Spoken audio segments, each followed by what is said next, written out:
Instituto Educacional Dr. Luis Federico Leloir, Tupac Amaru y Paula Albarracín, San Miguel. Universidad Nacional de Moreno. Nuestro derecho, nuestro lugar, nuestro futuro. Se va a cumplir un año del comienzo de la pandemia. Un impacto global, fin de la conocida normalidad, cambio de conductas y hábitos, disposiciones reglamentarias, decretos, adaptaciones. Pasó un año de esto. Y estamos hoy charlando aquí con la directora asociada de la Maternidad Estrella de Carlotto, Cristina Bravo, porque se dijo en el comienzo que había que encontrar una solución. La solución, algunos consideran que es la vacuna, para mí es un complemento, el hábito más la vacuna, hasta que alcancemos niveles de otra normalidad que no será aquella que conocimos durante tantos años, ¿verdad? Entonces la primera pregunta, y le agradezco su tiempo, es ¿cómo va ese proceso de vacunación aquí? Y que sea la génesis de esta charla que tengo con usted, si todos los trabajadores y trabajadoras de la maternidad han sido vacunados y vacunadas desde que comenzó esto, mes de enero. Muchas gracias. Bueno, nosotros empezamos con la campaña de vacunación a partir del 29 de diciembre, que fue cuando llegaron las vacunas por primera vez acá en la maternidad. Se formó un equipo entre enfermería y administrativos para poder llevar a cabo esta campaña. Recibimos las primeras dosis de la vacuna Sputnik y se comenzó a vacunar al personal de salud que estaba anotado en la plataforma, ¿sí? Comenzaron con los terapistas, con los médicos de los cuidados intensivos, como se debía anotar el personal de salud. La maternidad, como no cuenta con terapia intensiva, todos los trabajadores que voluntariamente se querían vacunar, nosotros los anotamos en la plataforma como trabajadores de salud, pero que no eran de la terapia intensiva. Aclaremos que es voluntario. Voluntario, ¿sí? Todo el trabajador. Eso obliga a que se anote aquel que quiera recibir la dosis, ¿verdad? Exactamente. Entonces, al principio las personas que venían a vacunarse pertenecían quizás a otras instituciones que se habían anotado en la plataforma como trabajadores de cuidados intensivos. Y cuando se amplió el rango, ¿sí? Del personal de salud, comenzamos nosotros a tener los turnos que nos daba el ministerio, directamente todo el personal anotado, le empezaba a otorgar un día y un horario en el que debía vacunarse. ¿Qué tiempo demandó cubrir todo lo que es la estructura laboral de la maternidad? Voluntarios, insisto, ¿no? 2-3 semanas como mucho. ¿Qué cantidad de trabajadores tiene la maternidad? 300, alrededor de 300 trabajadores. Bien, ¿ha ocurrido que algún trabajador o trabajadora que presta servicios en otro lugar se haya vacunado en el mismo o todos pasaron por aquí? No, de los nuestros se vacunaron acá. Bien. ¿Sí? ¿Y las dosis llegaron en tiempo y forma? La primera, le pregunto por la segunda, porque la cobertura tiene que ver con eso. Sí, sí. Si yo no leo mal, no los grandes medios hegemónicos, sino algunas piezas científicas que explican claramente cómo funciona la provisión de la vacuna y qué tipo de inmunización se produce en el caso de tener las dos dosis, si no queda incompleto. ¿Es correcto? Sí. Bien. Acá llegaron las segundas dosis en el tiempo que se había pactado. Digo, cumplidos los 21 días, ¿sí? Tenían que llegar la segunda dosis y a partir de ahí llegó y se empezó a citar también con los turnos que los otorga directamente el ministerio, otorga el segundo turno y le dice a las personas, le llega por mail qué día y en qué horario tiene que concurrir a la maternidad. No es que acá puede venir una persona del personal de salud o un vecino a anotarse, es No. todo por plataforma. Todo por la y quien plataforma. otorga el turno es el Ministerio de Salud. Exactamente. Ajá. Y así ocurrió. Así ocurrió. Nunca hubo demanda espontánea ni provisión de vacunas a aquellos que llegaban a la maternidad. No, tenían que estar anotados en la plataforma. Por Sí. ejemplo, al principio, cuando nosotros teníamos trabajadores que todavía no le habían otorgado el turno y que el ministerio, por ahí eran 2 días después que estaba ya anotado en el listado, como las dosis eran de 5, ¿sí? El frasquito venían 5 dosis, lo que sí nos permitía el ministerio es que si una de las personas que estaba anotada en la plataforma tenía un turno asignado 1 o 2 días después, se lo podía anotar en ese momento de demanda espontánea, ¿sí? para cubrir 5 dosis por si nos faltaba alguna persona. Si estaban las 5 personas que tenían el turno, se les daba a esas personas. Me parece importante que aclaremos, lo espontáneo yo lo leo de otra manera, es decir, sobran dosis, pasa alguien y dice, venga, vacúnese. No, eso no es lo permitido. Por eso. Eso Entonces, no es eso no es demanda espontánea, esto es una persona que tenía un turno un día miércoles y sobró el día lunes una dosis, se la podemos aplicar. ¿Sería eso? ¿Lo entendí bien? Eso en la primera dosis, sí. Y para cuando fue lo del personal de salud. Ok. ¿Sí? Solamente ahí. En ese caso nos dejaron completar, porque eran frascos de 5 dosis, ¿sí? Y había un personal que hoy estaba de guardia, ya se había anotado y no había recibido la dosis, lo podíamos llamar y decir, bueno, vos sos el quinto para no desperdiciar una dosis de vacuna. Nos quedemos en ese punto que me parece tan importante. Si el frasquito permite 5 dosis, ¿se puede reservar una de las 5 en un freezer o se tiene que aplicar en el mismo día? No, una vez descongelada se tiene que aplicar dentro de, al principio eran los 30 minutos y después ampliaron a las 2 horas. Ajá. ¿Sí? Y después se tiene que descartar, no se puede utilizar. ¿Por qué? Eso es con la Sputnik. Con la Sputnik. Es la indicación que tenemos de la Sputnik. Es así como viene del laboratorio la indicación. Está muy bien que se aclare porque si hay, no sé, 100 personas que se tienen que presentar aquí, 20 o 10, y se abre el frasquito, lo voy a decir en términos casi vulgares para que se comprenda la pregunta, no se puede desperdiciar porque hoy es un bien esencial, ¿no?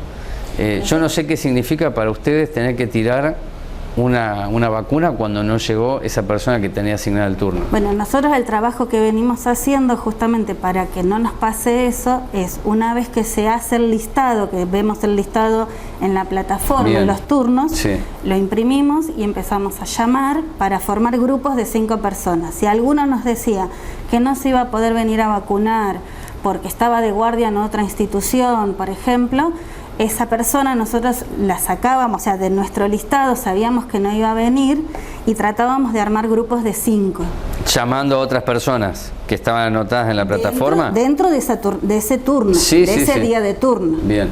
Por ejemplo, no sé, si había 10 personas anotadas a las 8 de la mañana, veíamos que se armara el grupo de las 8 de la mañana de 5 personas, por ahí adelantábamos el de las 9 de la mañana, para que se pudiera armar el grupito de 5 personas, y si no tenían que esperar a que llegara la 5ª persona. Si son las 8, 9 de la mañana, 10, es mucho más fácil ahí decirle a las personas, bueno, esperen que llegue uno más, son 5 personas y pueden entrar. ¿Sí? ¿Qué marcas de vacuna han aplicado aquí? Sputnik, me queda claro que sí. Sí. AstraZeneca. También. ¿Y qué más? ¿O solamente esas? Sola esas 2 recibimos nosotros. ¿La diferencia entre una y otra cuál es? En términos de refrigeración y aplicación.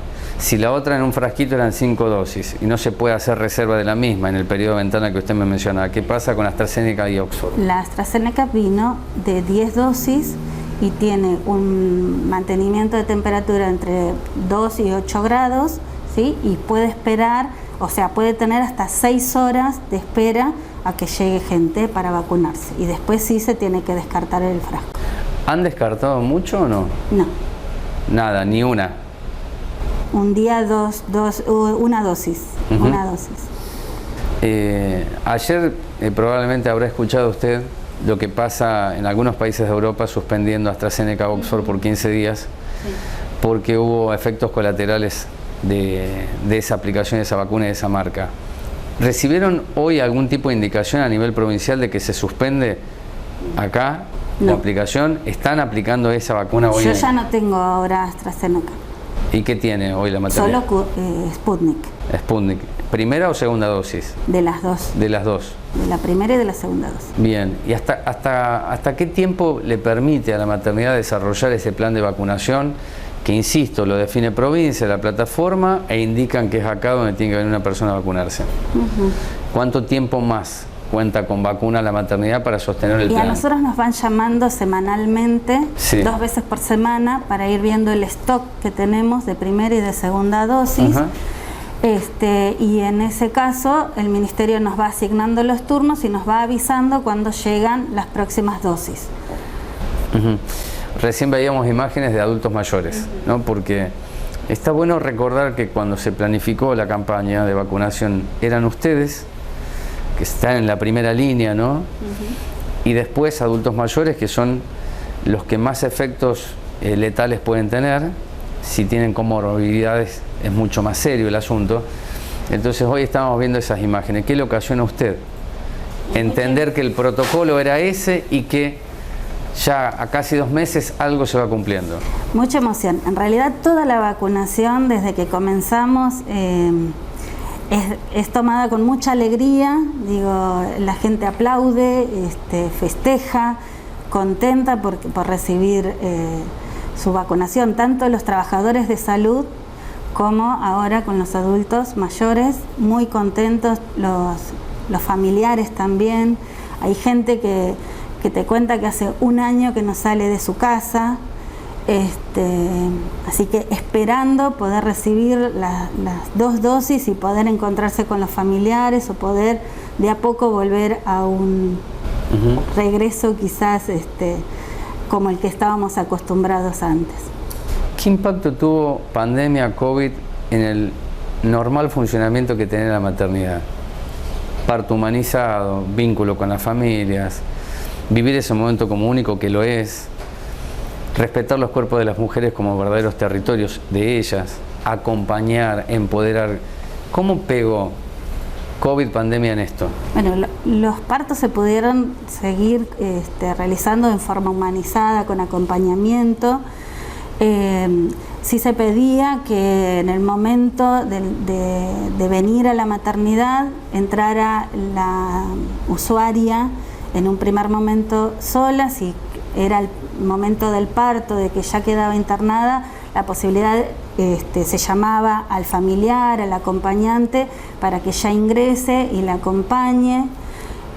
Tomamos medidas de protección para el personal de salud, para que la mujer pudiera seguir moviéndose y respirando como es en un momento de parto, sin la necesidad quizás de usar en ese momento el tapabocas. Si la señora se sentía con que necesitaba más aire, entonces el resto del personal tenía más protección para que justamente cuidara a la usuaria y cuidarse el personal de salud.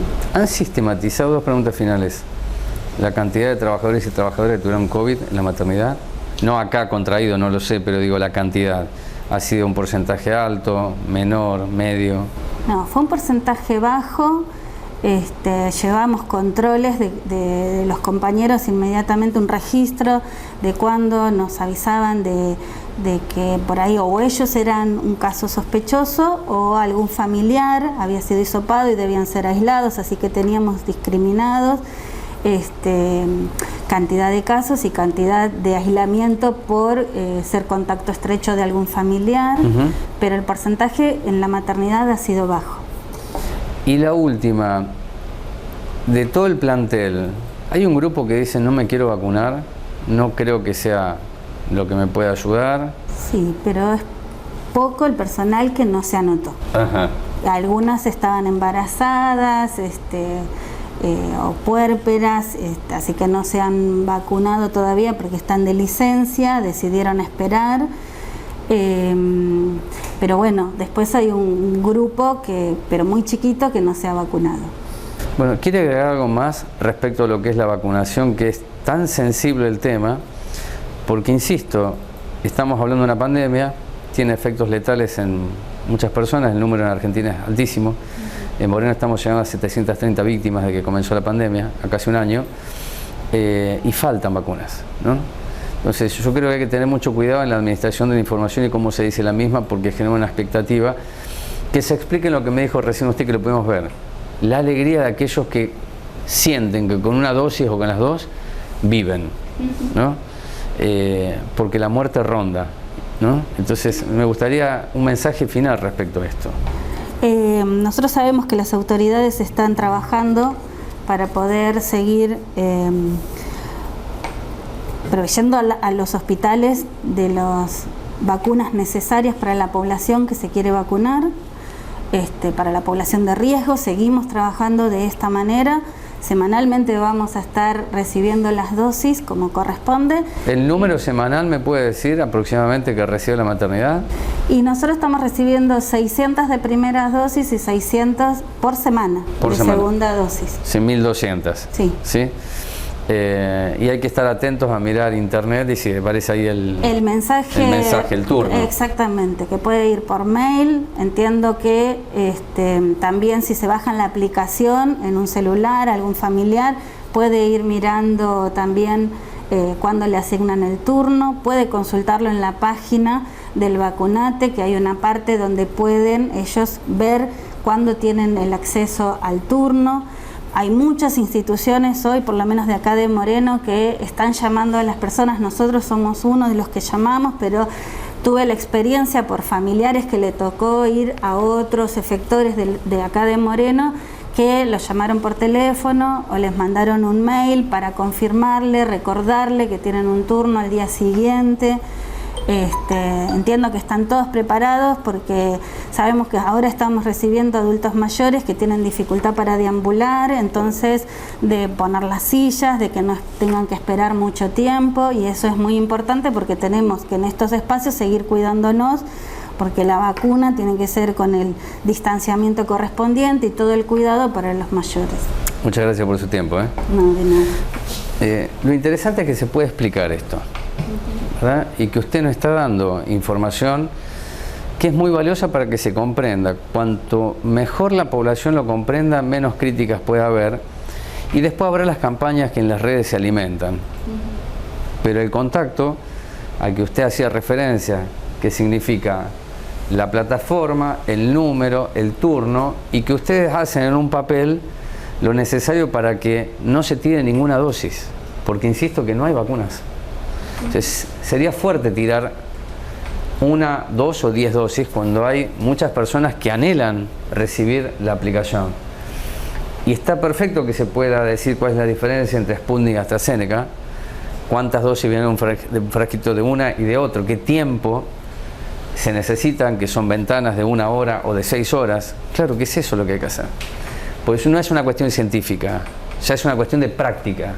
¿Cómo llevamos a cabo el plan de vacunación? Está muy bien que se pueda explicar también que los trabajadores y trabajadoras han recibido, aquellos que se anotaron las 2 dosis.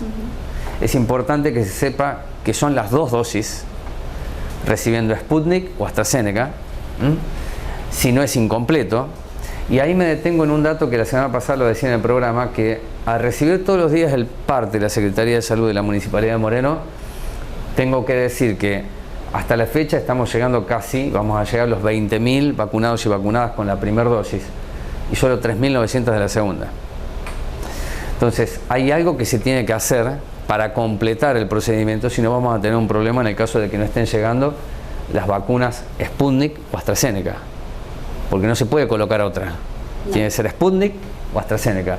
Esto se arregla y no se resuelve desde la maternidad, por supuesto, lo hacen las autoridades ministeriales, y en la medida que, insisto, se puede explicar en forma pausada y tranquila, la población va a encontrar algo de certeza en un mundo tan incierto. Así que le agradezco nuevamente por su tiempo.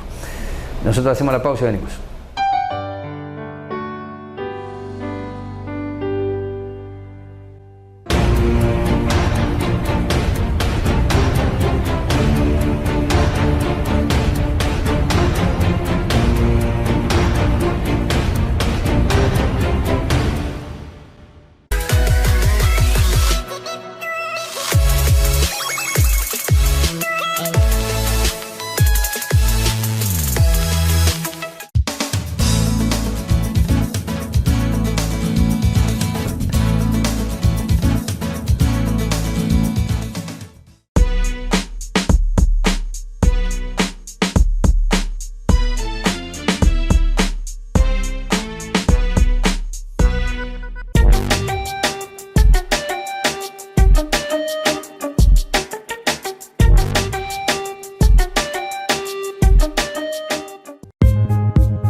Todos los meses, quienes siguen las líneas que no son epidemiológicas, sino inflacionarias, registran los datos respecto a pobreza e indigencia.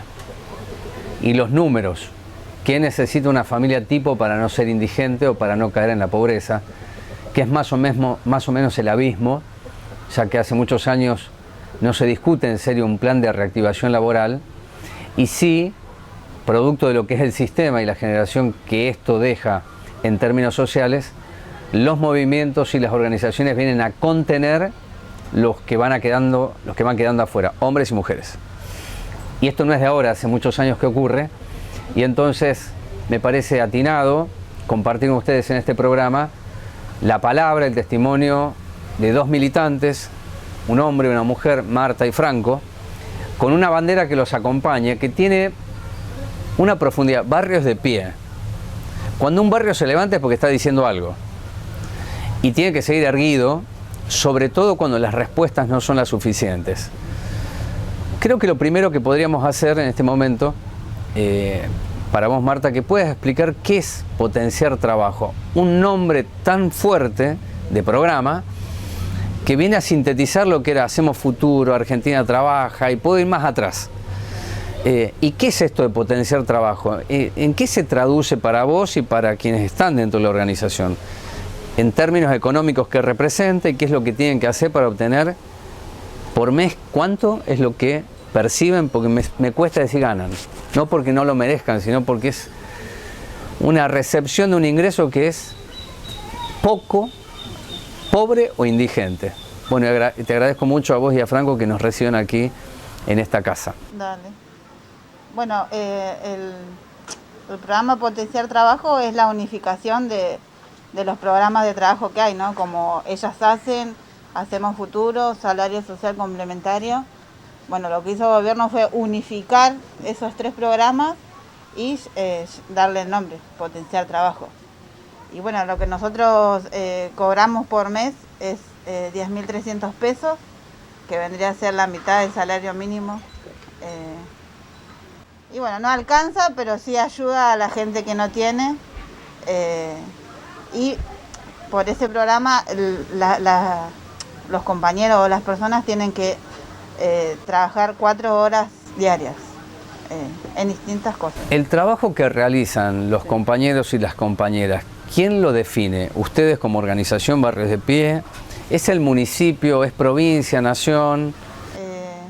Parte nosotros como organización estamos separados en distintas áreas. Tenemos cuadrillas, tenemos comedores, merenderos, tenemos ollas populares, tenemos cuadrilla de prevención de enfermedades que estamos haciendo desde que empezó la pandemia, donde concientizamos a la gente y a los vecinos sobre distintas enfermedades. Y así distintas tareas, como tenemos cuadrillas de trabajo que ayudan en las escuelas, en el tema de la limpieza, de la infraestructura, en lo que podemos, porque tampoco tenemos, es más mano de obra que nosotros podemos brindar que materiales. Bien, materiales no tienen. Vamos al ejemplo de una escuela y después pasamos a una pregunta para Franco. Si ustedes se presentan en un establecimiento educativo y dicen, acá estamos, nosotros somos la fuerza de trabajo, queremos cortar el pasto, por ese servicio que brindan, ¿perciben algo más de los 10.300 o no? Nosotros brindamos nuestro trabajo. Claro. Por el plan que percibimos. Bien, ¿y eso lo tienen que acordar con la autoridad directiva de la escuela? Claro, sí. Sí, ¿y eso lo han podido hacer?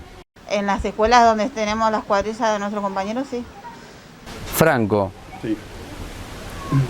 ¿Por qué no definimos el trabajo? ¿Qué es el trabajo? No sé qué edad tenés. Yo tengo 46 años. 46 años. Si yo hacía esta pregunta hace 30 años atrás, me podían dar una respuesta categórica, que era el trabajo, que era el ascenso social y demás. Hoy, 2020, 2021, ¿qué es el trabajo para ustedes? Y mira, el trabajo para nosotros es lo que venimos peleando ya hace rato, que parte del gobierno no nos da, siempre luchándola, en el sentido, como decía la compañera, tenemos que salir nosotros a buscarlo. Más allá de que 10.300 pesos que nos dan, muchos no tienen mal visto porque supuestamente dice que, o sea, la organización nunca hace nada. El tema de eso es demostrar que se puede. El Potenciar Trabajo ayudó a muchas familias en este tema de la pandemia, que muchas familias se quedaron sin trabajo, sin poder sustentar como quien dice, la olla. Acá, gracias a esta organización, se recorrieron barrios, se abrieron casi el 50% más de los merenderos y comedores que nosotros teníamos, más allá de que cuando acá estaba en el tema de las ollas, al levantarse un poco más esto de la pandemia, desaparecieron. Desaparecieron las ollas desaparecieron en varios clubes. ¿Y el hambre? El hambre siguió, por eso que compañeros, responsables de distrito empezaron a recorrer los barrios y ver la necesidad que había en las familias y bueno, se empezaron a abrir más comedores. O sea, la organización no es que quiera abrir comedores y comedores. En sí, todos sabemos que eso se tendría que hacer cargo, o por ahí el gobierno, de que en cada familia tengan su plato de comida y que su familia no tenga que salir a ningún lado a buscarlo. Pero bueno, lamentablemente no sucede eso. Quedó mucha gente desamparada después de todo esto y es una forma de poder dar una mano y llevar el alimento a sus hogares. ¿Ese alimento, Barrios de Pie, lo recibe del gobierno nacional y provincial? ¿Tienen que ir a buscar el alimento a La Plata? ¿Cómo es? Nosotros recibimos tandas que nos traen. Hace 15 días más o menos que estamos esperando que llegue la mercadería. No llegó. Nosotros siempre en el depósito, que donde llega, tenemos como un mínimo de mercadería que queda por estas instancias que a veces nos quedamos cortos. Alimentos secos estamos hablando, seco, ¿no? Fideos, arroz. Seco. Aparte de por sí decirte que la última tanda que vinieron, capaz que llegaron 4 palets de polenta. A veces por ahí es mucha cantidad y poca variedad. Y casi siempre es todo seco, que póngale que le tenemos que dar una buena nutrición a nuestros niños en el merendero. Con fideo y harina no podemos hacer mucho. Azúcar hace varios meses que no estamos recibiendo, por eso a veces, como decía compañero, póngale mucha cantidad, pero 300 kilos de fideo, póngale. Me parece fuerte esto que decía Franco, que hubo un momento de explosión de ollas. Sí. ¿No? Las redes estaban inundadas de fotos y cualquiera hacía una olla, sí, lo cual estaba bien.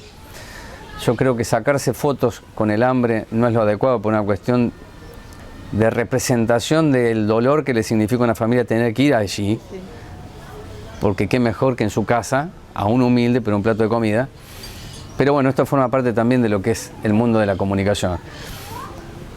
Pero me pregunto qué pasó para que no haya ollas si el hambre crece. O bien el plan sustituye las ollas, o hay un agotamiento de la población, hay un desencanto de la población, que en lo profundo, acá en Malaber ustedes lo pueden vivir, y que no aparece en los medios, ¿no? Porque es el día a día. Claro. Solo el que está el día a día puede decir hasta dónde el hambre duele. Y eso quisiera escuchar a ustedes. ¿Qué es lo que ven del hambre? ¿Qué es lo que registran del hambre en historias, no en números? Y nosotros, por medio de nuestra organización Barrios de Pie, siempre estuvimos, nunca descansamos. Desde que empezó la pandemia en marzo del año pasado hasta ahora, se siguen haciendo ollas en los barrios, merenderos, comedores, siempre trabajamos, nunca paró eso. ¿Con las limitaciones? Con las limitaciones que tenemos de mercadería. Acá en Moreno Centro se había armado un comité de crisis. Sí. Que hay, me parece que en Cuartel Quinto, en Trujuy. Pero de la parte que es Cuartel Quinto nunca se reparte la mercadería. De toda la pandemia, 1 o 2 veces han traído para hacer la olla popular, viene a ser. Hoy lo que registra Moreno en distintos barrios no es la presencia del municipal histórico que hacía el barrio de calle, sino muchas cooperativas. Puede ser cooperativas de la CCC, del Movimiento Evita y de Somos, ¿verdad? Sí. Creo que ellos reciben no solamente la ropa, sino las herramientas para hacerlo. A ese trabajo encomendado. ¿Ustedes no? En sí nosotros siempre, como quien dice, tenemos las puertas abiertas para el diálogo. Sí. Muchas veces se fueron representantes nuestros a hablar en el municipio. Nunca tuvimos respuesta concreta, nunca nos facilitaron el poder tener un lugar donde trabajar en el municipio, ¿no? Hacer valer dentro de todo lo que el beneficio que nosotros tenemos.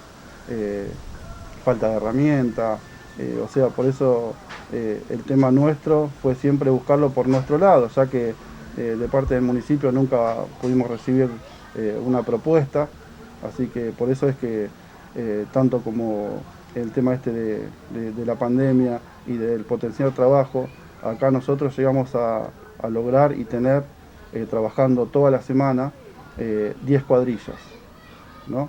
Que esas 10 cuadrillas se sustentan por el mismo distrito, o sea, por el mismo distrito de Moreno, haciendo, como ya habían comentado recién la compañera, trabajos en la escuela, desinfección, más allá que esto siempre se habla con la autoridad máxima del colegio y como un acuerdo. Nosotros vamos a poner la mano de obra y a veces llevamos también nosotros los productos para realizarlo, tanto como corte de pasto, poda de árboles, a veces tenemos mantenimientos en clubes, y bueno, también el tema productivo, el proyecto productivo que está es el de huertas.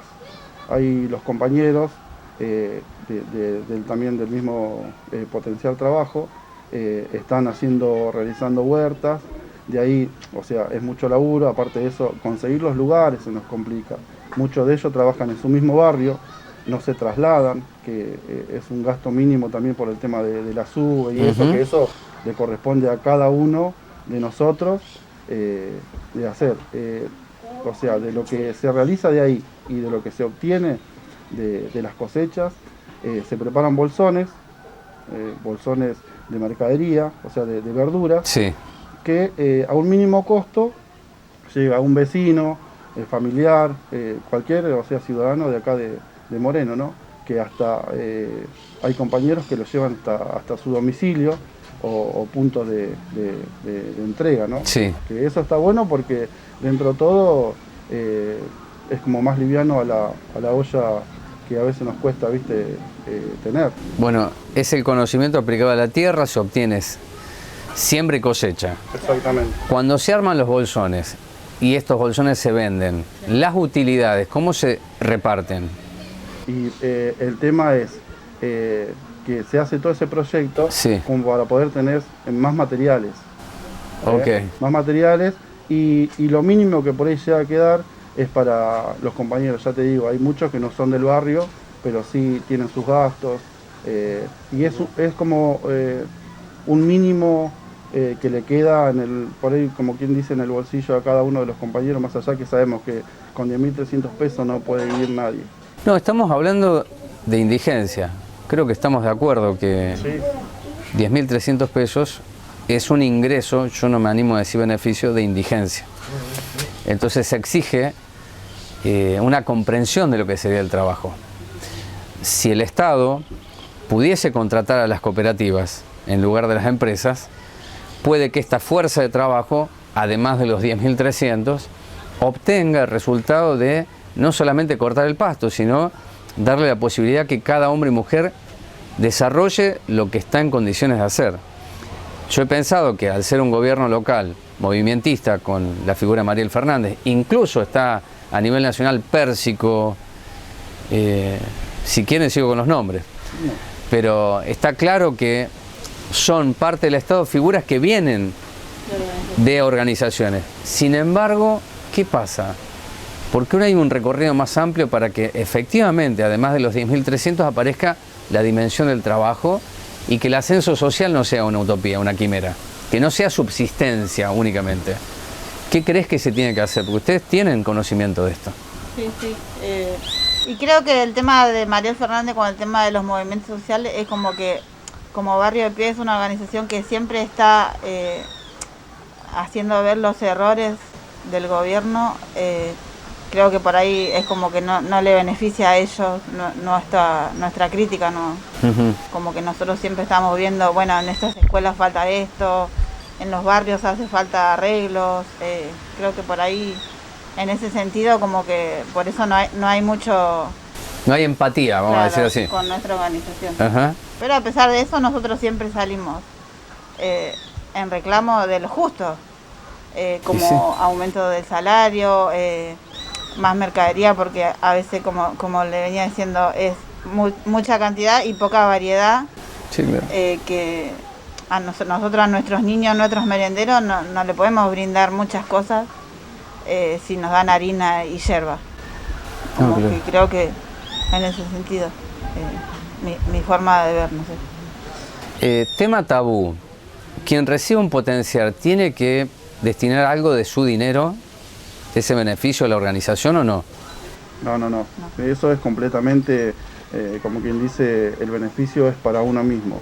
Nosotros acá ya, o sea, nos quisieron ensuciar en varias oportunidades usando el nombre nuestro y no es así. El tema del beneficio al que le toca es para él y totalmente. Así de esa manera muchos de los compañeros tienen trabajos en distintas áreas y es lo que le corresponde. O sea, no se le toca nada. ¿Vieron en este tiempo, finales del año pasado y que aparezcan personas ofreciendo potenciar trabajo como si nada? Sí, en las redes sociales. ¿Ah, sí? Sí. No sé si para obtener datos o para obtener algún beneficio, pero sí. Más en las redes sociales, sí. Uh-huh. Gente como que dice, bueno, yo anoto. Yo anoto y 10 potenciar trabajo te doy. Claro, una cosa sí, así. sí. ¿No? Más en las redes sociales, digo, no sé Sí. si en los barrios. Yo acá no he visto a nadie en mi barrio, pero sí en las redes sociales he visto que la gente, la desesperación de la gente también por tener un trabajo, ¿no? Que cualquiera dice, yo anoto y ya dan todos sus datos, pero no sé si es confiable eso. No, claro. Pero que aparezca en las redes ofreciendo a alguien, casi anónimamente, anotate y te doy potenciar trabajo, me lleva a la pregunta sobre el clientelismo. Es decir, arrancamos hablando del trabajo que se necesita, que no es responsabilidad de una organización, esto forma parte de los distintos gobiernos que han hecho de la asistencia el no trabajo, pero después le ponen nombre, Hacemos Futuro, Ellas Hacen, Argentina Trabaja, puede ir más atrás, es decir, la década del 90 y es todo parecido, es como la misma matriz. Pero después aparece el clientelismo, es decir, si una organización puede convocarse y llamar a hombres y mujeres, compañeras y compañeras, a ver de qué manera se requiere el trabajo, que aparezca cualquiera diciendo ofrezco el potenciar, impacta en eso. Claro, el tema... Impacta en el deseo de volver a trabajar, quiero decir, ¿no?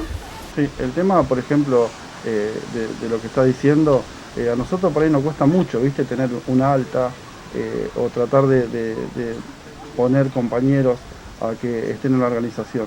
Y después que lleguen a ver publicaciones, tanto por Facebook o de boca en boca, de que porque sí te dan un alta, ¿viste? Nosotros nos quedamos mirando como diciendo, nosotros tenemos que andar y lucharla y ver que se vea que en el distrito se necesita más gente para trabajar y ellos de una forma u otra, por sí solo, darte un beneficio y también sacarte, porque hay organizaciones que lamentablemente a sus dirigidos le están sacando dinero. ¿Viste? Te sacan dinero. Y sí, o le pagan, ¿viste? Bueno, yo te doy esto y esta parte es para mí, ¿entendés? No trabajás, se aprovechan de la... Por eso, humilde. eso es lo clientelar, Claro. ¿verdad? Hay organizaciones así. Sí, se aprovechan de la humildad de la gente, es más, De la capaz necesidad que uno tiene Claro. también, que la gente tiene, al decirte, bueno, yo te doy un proyecto, un plan y vos dame la mitad y no haces nada. es más, quédate en tu casa. Sí. Sí, hay. Pero desde nuestra organización nosotros lo que hacemos es como que el compañero trabaje y se gane. A pesar de que ya va a saber que todos los meses va a tener su plata en su cuenta, que se lo gane dignamente, que trabaje sus 4 horas diarias, que las compañeras trabajen en sus merenderos, como que brinden un servicio, no es que Ahí solamente ahí cobren sabes qué pasa, nomás. Martín Franco, que ahí está el sentido de lo que hago vale. Es muy subjetivo esto, pero es lo que puede significar un salto cualitativo para salir del clientelismo de las redes, de lo clientelar, porque es fuerte y hasta maravilloso que una persona pueda ver lo que produce, asistiendo a una escuela, fabricando pan, haciendo tejido, es decir, tiene que ver con las capacidades que tiene una persona. Pero si el modelo es que la distribución es inequitativa o desigual y se puede regalar potenciar trabajo mientras otros que quieren trabajar no lo reciben, bueno, está pasando con este gobierno que es popular. O sea, ¿hay algo de falla estructural o que tiene que ser siempre así, en nombre del trabajo? La última pregunta es, ¿qué ven de los jóvenes? Que puede que por la pandemia tengan dificultades de llegar a la escuela, que es una burbuja, pero cuando registran que todo es muy precario, ¿de qué manera se le inculca el deseo de soñar? ¿Cómo lo hacen? ¿Se entiende la pregunta, no? Sí. Sí, bueno, el tema ese de volver a las escuelas, de las burbujas, de lo que está pasando. Justo yo antes de esto estaba conversando con ella, que por ejemplo nosotros en los barrios que recorremos son muy humildes, o sea, no pueden llegar a tener la educación que tendrían que tener, más allá con el tema de cómo es, del internet, de que tengan un buen wifi, de que se compren fotocopias, de que el traslado de los chicos, es muy complejo el tema ese, así que por eso parte de la organización fue la que se ofreció, ya vuelvo a reiterar, en varias escuelas hacer desinfecciones, limpiezas y todo eso como para facilitar un poco más el tema, porque si nosotros en algunos colegios no estaríamos haciendo eso, no sé quién lo haría. ¿Qué es lo que te pasa? ¿Qué edad tenés, Marta? 36. ¿Qué es lo que te anima a seguir luchando y aquello que por momento decís es imposible? Y creo que todos queremos un futuro mejor, ¿no? Uh-huh. Y en el tema de los chicos, qué sé yo, incentivarle a un progreso, a un futuro también. Claro. Y por eso no hay que bajar los brazos nunca. Yo igual, muchas veces, ya como lo había dicho recién, como que a veces las organizaciones están mal vistas, por lo que estuvimos hablando recién. Nosotros tratamos de que no sea así, no tratamos, es así, con mucho esfuerzo. A veces tanto ella, por ejemplo, ella presta su casa para que los chicos vengan acá a recibir su merienda, se lleve un plato de comida. A todas esas personas a nosotros nos gustaría, y tienen las puertas abiertas a la organización, para que vean nuestro trabajo, que recorran los barrios, que vean lo que nosotros vemos y lo que nosotros hacemos, y después que ellos saquen su propia conclusión de quién hace algo y quién no lo hace. Bueno, les agradezco mucho su tiempo, No, gracias. que nos hayan recibido en esta casa, ¿no? Con esa bandera que nos acompaña ahí atrás, que yo dije, barrios de pie. Bueno, levantarse forma parte de la resistencia. O le debe pasar a usted en algún momento, por alguna circunstancia de la vida, que dice, no, hasta acá, este es el límite. Yo los invito a quienes miran el programa que se pregunten qué harían ustedes con 10.000 pesos. Es una pregunta muy simple. Luego, mientras cantan los gallos y nos anuncian casi el cierre de este bloque, es por qué se desaprovecha la fuerza de trabajo. Si el sistema fue excluyendo a millones y millones de argentinos y argentinas, ¿qué hacer con ellos? No se los puede descartar. Pero si la planificación va por ese lado, habría que asignarle a los compañeros y las compañeras los trabajos que a veces son simples. Y lo decía Franco como Marta, que van a una escuela y dicen, aquí estamos, somos 20 compañeros y compañeras, somos una cuadrilla, ¿qué podemos hacer? Esto me lleva a preguntar si hoy Consejo Escolar de Moreno no está contratando, sí está contratando, a empresas y a dos cooperativas. Una del Movimiento Mayo, que es la cooperativa Artigas, que es un desprendimiento de Suteba Celeste, y la otra es René Salamanca, de la Corriente Clasista y Combativa. Y lo voy a decir en voz alta, yo no me opongo a eso, en la medida que la propuesta del Estado no sea dirigida a los propios, sino que sea amplia, porque hay muchas cooperativas. Personas que quieren trabajar porque están en condiciones de hacerlo, para salir un poco de lo oprobioso que es vivir en la profundidad del conurbano. Y también quedarnos, y que está bueno, así como lo hicimos en el bloque anterior, hablando de la vacuna, con la directora asociada de la Maternidad Estela de Carlotto, las verdades, sí, porque si en las redes circulan que casi que se venden los potenciar trabajo, es que alguien está dando a esa persona la posibilidad que lo haga. ¿Quién lo hace? No es Dios. es alguna autoridad de un gobierno. Y eso impacta en todo aquello que ellos dijeron y que yo sostengo, que es una fuerza productiva con capacidad de producir para obtener esa resistencia subjetiva y salarios que sean dignos, no de hambre, tampoco de indigencia. ¿Cómo se combate el clientelismo? Con verdades. Y usted, una vez más, piense, ¿qué podría hacer con 10.000 pesos? ¿Y qué se le puede exigir a una persona que recibe esto que yo no puedo llamar beneficio? No sé cómo llamarlo todavía. Pausa y venimos.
La UNM es una universidad nacional pública y gratuita.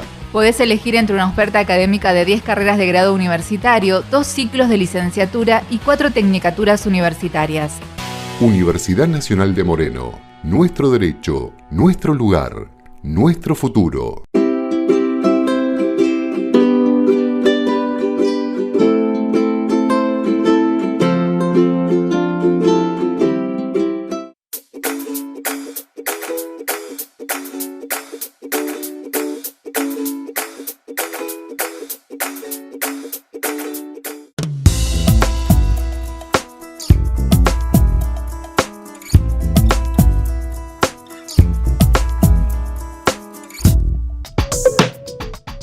Ahora con Moreno Alerta, las vecinas y vecinos van a estar más protegidos. Moreno Alerta es muy fácil. Es una app que te descargas desde el Play Store de tu celular, registras tu DNI, tu nombre y tu ubicación. Y apretando el botón de alerta, el personal del centro de monitoreo se comunicará con vos.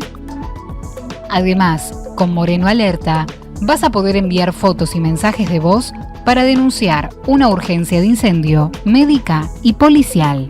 Así, seguimos trabajando para un Moreno más seguro. Plan Integral de Seguridad ya está en marcha.